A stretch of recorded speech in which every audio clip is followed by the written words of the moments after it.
ගමක වගේ භූමියක් ප්‍රධාන භෝගය විදියට තේ වගාවත් මැදි සෙවන විදියට යන ග්ලිරිසීඩියාවල ගම්බිරිස් වගාවත් ඒත් එක්කම උස්සේවන වශයෙන් පුල් වගාවත් පවත්වගෙන යනවා.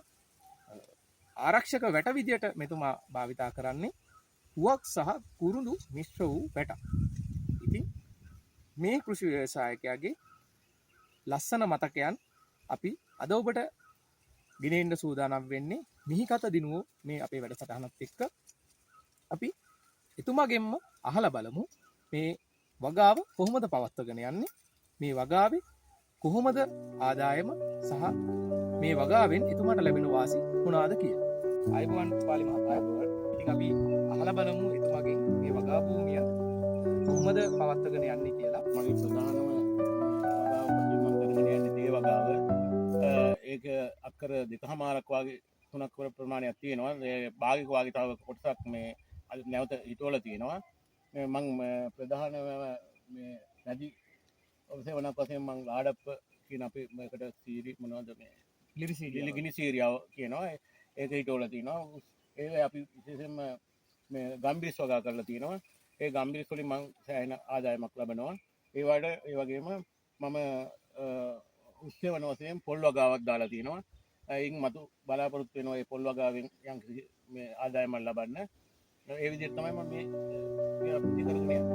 ඊට අමතරව මම මේ මගේ පළි ප්‍රදේශයේ වටා ඒ වැටක් වශයෙන් මම පුවක් මේ ඉඳලා තියෙනවා. ඒ කියන්නේ පුවක් හිටවලා තියෙනවා.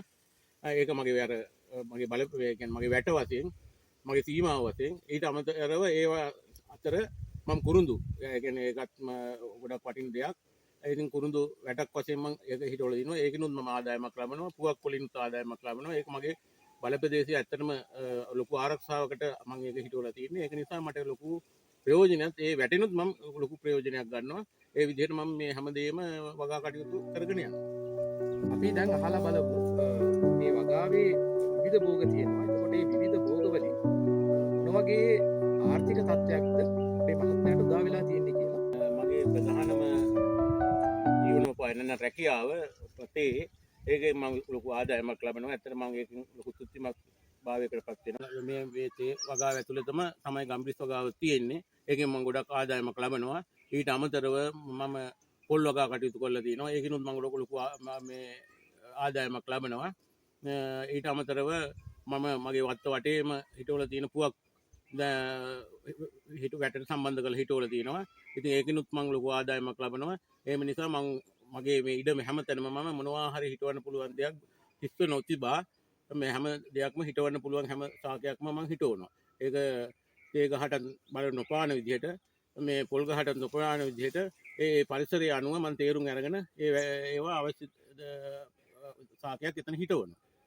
මට කියන්න තියෙන්නේ ඇත්තටම දැන් මේ වගේ හැම භෝගයක්ම තේ විතරක්ම නෙමෙයි වෙන දැන් මං කිව්වේ ඔය පොල් ගම්බිරිස් කුරුඳු පුවක් ඒ සියල්ලම අපිට මේ තේවත් ඇතුළේ හිටව ගන්න පුළුවන්. ඒ යම්කිසි පරතරයක් තියාගෙන තේ වලට හානියක් නොවන ගම්බිරිස් වලට හානියක් නොවන විදිහට අපිට මේක ලස්සනට මේ හැඩගස්සලා කරන්න පුළුවන්. ඒකෙන් මම ලොකු ආදායමක් ලබනවා. ඉතින් ඒක නිසා මම අපේ මේක නරඹන ගොවි මහතුන්ටත් කියන්නේ මේ විදිහට තේ ඉඩමක Tamanට තියෙන ප්‍රමාණය අනුව Tamanට අවශ්‍ය මූලික තේ නම් තේ වලට මූලිකත්වයක් දීලා ඊට අමතරව ඒ අවශ්‍යතාවය අනුව අපිට තේරෙනවා මොකක්ද මෙතන ඉඳන්න ඕනි කියලා. ඉතින් ඒ අනුව අපි ගොවි මහත්තුෝ කල්පනා කරලා ඒ විදිහට කරා නම් අපේ ඇත්තටම හොඳ ආර්ථික තත්ත්වයක් ගොඩනගා ගන්න පුළුවන්. ඇත්තටම මම මේකෙන් ගොඩාක් සතුටු වෙනවා. මම මේ හැම දෙයකින්ම මේ යම්කිසි ආර්ථික තත්ත්වක මුදල් මේ අවශ්‍යතාවය සම්පූර්ණයෙන්ම සපුරා ගන්න. ඇත්තටම මේක ලොකු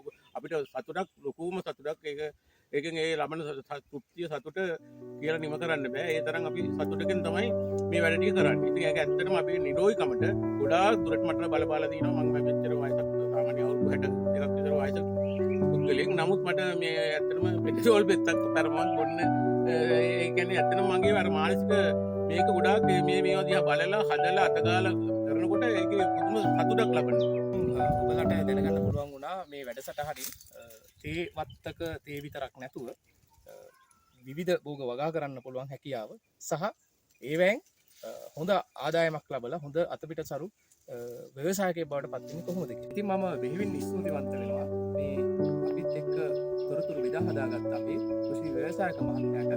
ඉතින් බොහොමත්ම ස්තුතියි පාලි අමරවංශ මහත්මයා මේ වැඩසටහනට අපිව සම්බන්ධ කරගන්නට. මත මෙවැනි වැඩසටහනකින් හමු වෙන බලාපොරොත්තු වෙන මම සමුගන්නවා. ඔබට ජයග්‍රාහී අනාගතයක්.